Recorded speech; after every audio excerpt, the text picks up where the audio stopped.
주십니다.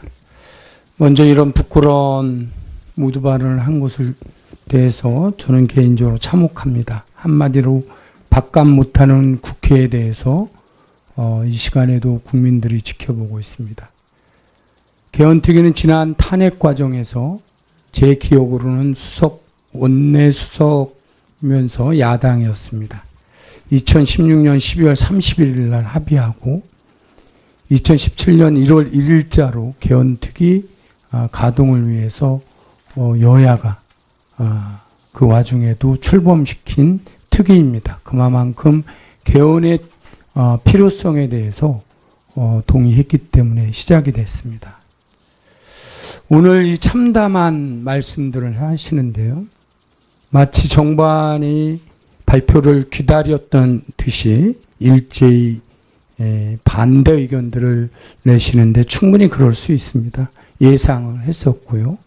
지난 1년 동안 24번에 걸친 개헌특위의 노력, 자문위원 이런 부분을 100번 양보하고 새로 2기에서 구성했다고 할지라도 지난 2개월 동안 우리 개헌특위는 개헌을 위한 기본적인 노력을 했는지 아니면 개헌 저지 특위였는지 되돌아봐야 될 것입니다. 이미 수차례 3번에 걸쳐서 정부안에 대해서 발표하겠다는 약속을 대통령께서 했습니다. 예상했던 일입니다.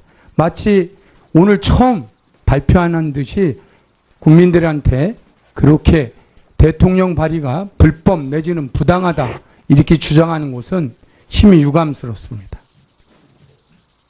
이미 국민들은 아직도 70% 이상 개헌의 필요성을 이야기하고 있습니다.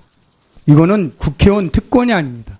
그런 민의를 받아들이는 것이 국회의원이 밥값을 하는 것이라고 본 의원은 생각합니다. 야당이 지적하는 대통령 발의권에 대해서 야당 압박용이다. 이렇게 주장하시는데 이거는 국회에 대해서 야당뿐만 아니라 국회에서 책무를 다하지 않음에 대해서 먼저 반성해야 될 일일 것이라고 생각합니다. 대통령, 즉 정부 발의권은 헌법에 보장된 내용입니다. 지난 9번 개헌 중에 대부분이 국회 발의는 한두 번에 그쳤을 겁니다.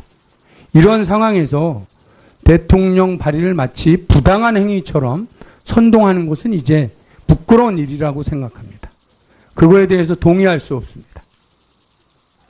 이제 앞으로 국회 개헌 발의를 26일 날 하게 나면 우리가 국회에서 선택하는 길은 딱 2가지라고 생각합니다. 하나는 개헌 저지를 위해서 대통령 즉 정부안의 문제점 내지는 부족함들을 지적하는 정치적 수사를 난무하게 하는 그런 행위 이런 길을 걷고 끝내 국회에서는 단일화를 만들 수 없는 상황이 갈 수 있는 길이 있고 지금 시간이 없다라고 하지만 우리에게는 다 아시다시피 기간을 단축해서 국회 논의 기간을 단축을 60일을 줄이는 기간을 하면 약 4월 30일까지 국회 합의안을 만들 수 있는 물리적 시간이 있습니다. 이 부분에서 야당에서 우려했듯이 청와대 정부안이 가이드라인이 될지 이제 논의를 시작을 해서 함께 합의할 수 있는 부분에 대해서 논의를 즉각 시작해야 될 것입니다. 그리고 그 기한은 또 무한정이 아니고 고무줄처럼 10월에 하자. 6월 안에 하자. 6월 13일은 안 된다. 다 있을 수 있습니다. 안에 대해서 존경하는 우리 야당 의원님이 좀 전에 말씀하신 것처럼 얼마든지 필요하다면 4월 말까지 국민안을 만들 수 있을 것이다. 저는 충분하다라고 생각합니다. 지난 1년 동안 논의됐고 19대 때 논의됐던 그리고 국민자문위원 등 각계각층에서 논의됐고 야당에서도 수렴했던 국민의 뜻들을 다 모아낸다면 이제 남은 4월 말까지는 정말 당리당략이 아니고 국민들을 위한 새로운 대한민국의 기틀을 만들기 위한 개헌에 함께 한다면 충분히 시간은 도출해낼 시간은 있고 합의안도 일정 도출해낼 수 있는 물리적 시간이 있다. 이런 부분에 분명하게 말씀드리겠습니다.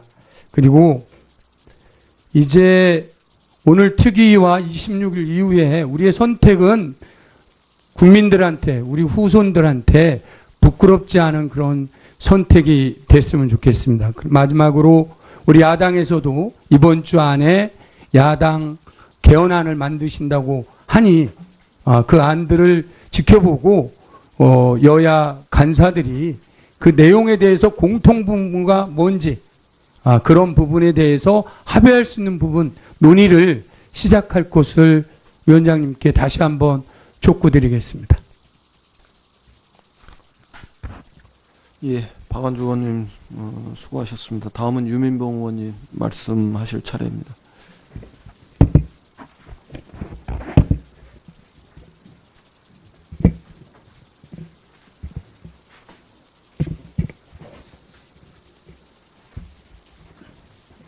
저는 그 헌법 개정과 관련해서 이게 국민 모두의 관심으로 숙성되고 무르익지 않았다는 것이 가장 큰 문제라고 생각합니다.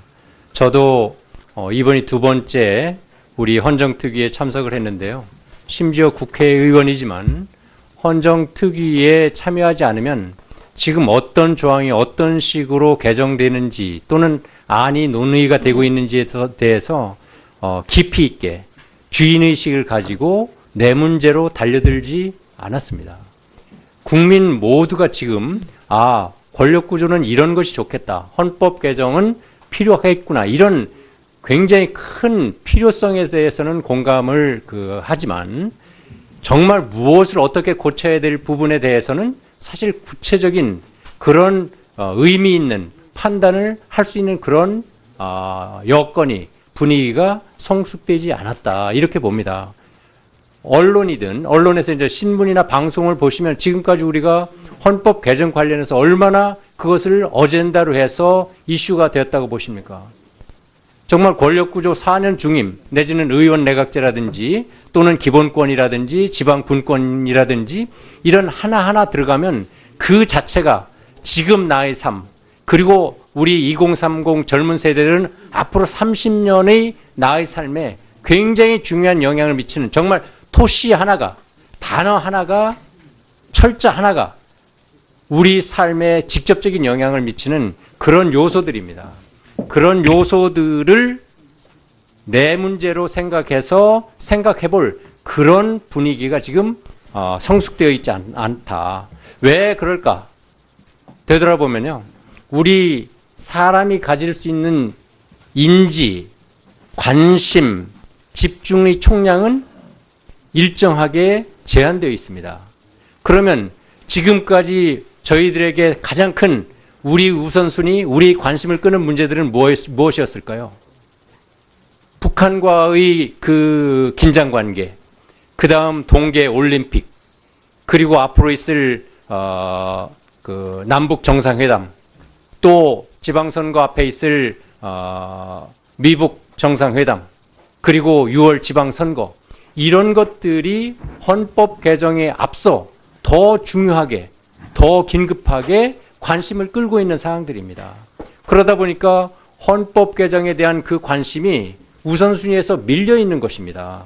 그러니까 우리 국회에서 헌정특위에서만 이 문제를 가지고 논의하는 그 범위를 넘어서서 국회의원 전체가 이 문제에 대해서 내일이다 하고 달라붙어야 되고요. 전 국민이 거기에 대해서 이 조문이 이렇게 바뀌는 경우에 우리 삶에 이렇게 영향을 미쳐 하면서 주인의식을 가지고 이 문제에 참여해 주셔야 됩니다. 우리가 그런 분위기를 이끌어내는데 여야가 마중물 역할을 해야 되는 것이고요.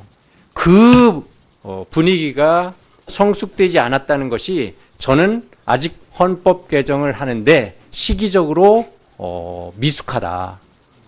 너무 이르다. 이런 판단을 하고 있습니다.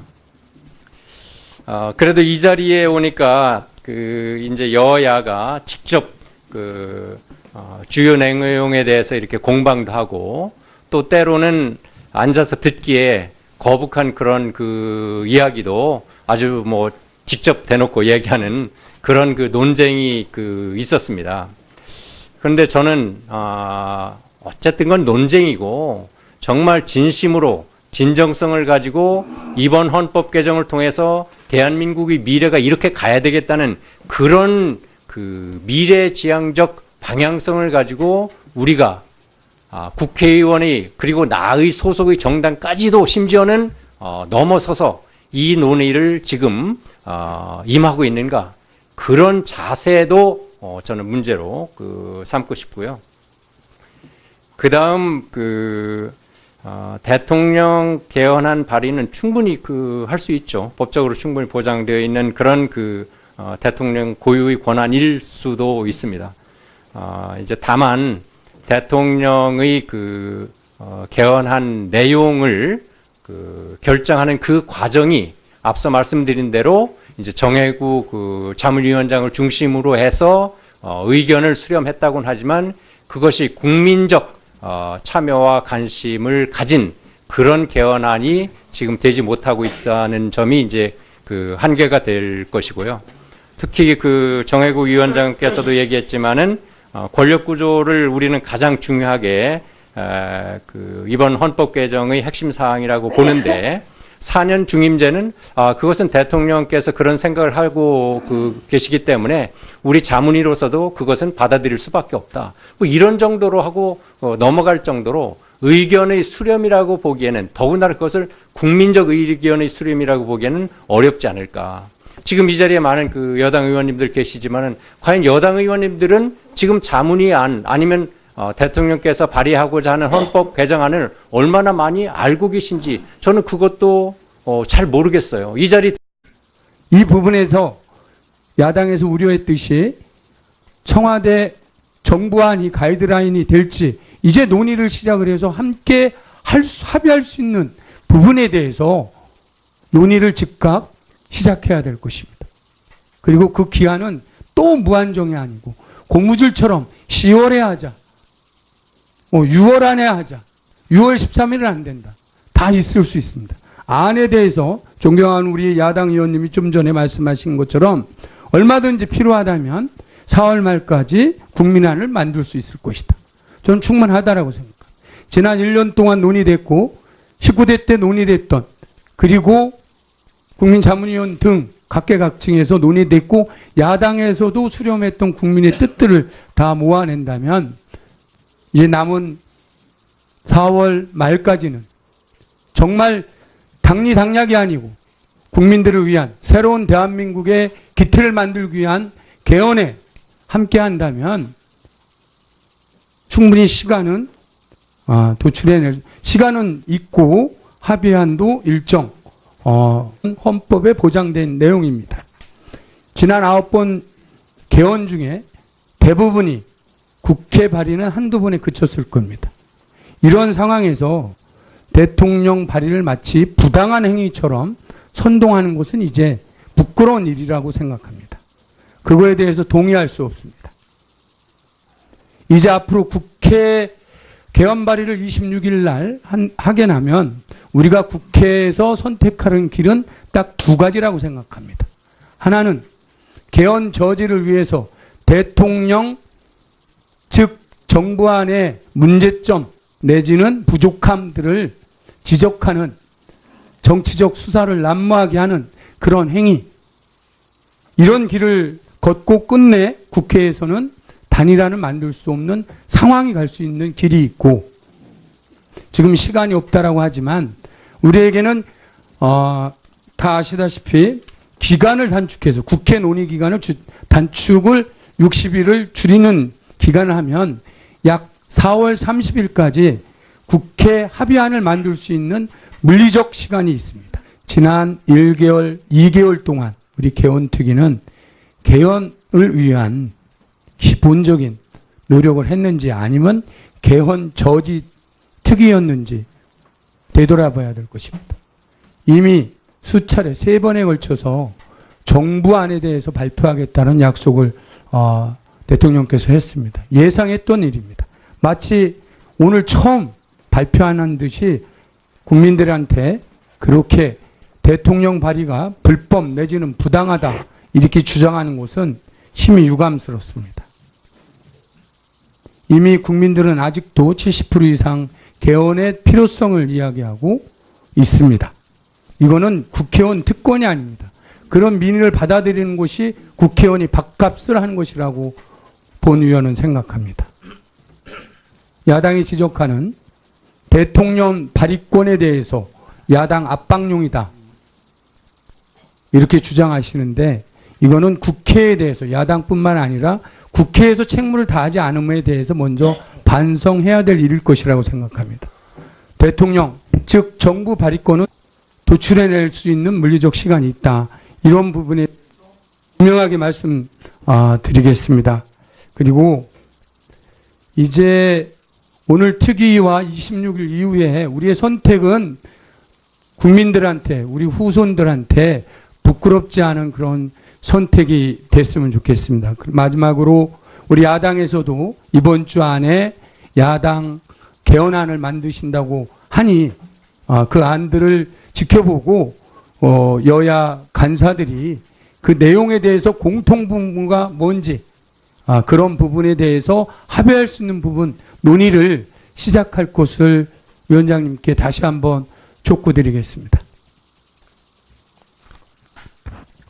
예, 박완주 의원님 수고하셨습니다. 다음은 유민봉 의원님 말씀하실 차례입니다.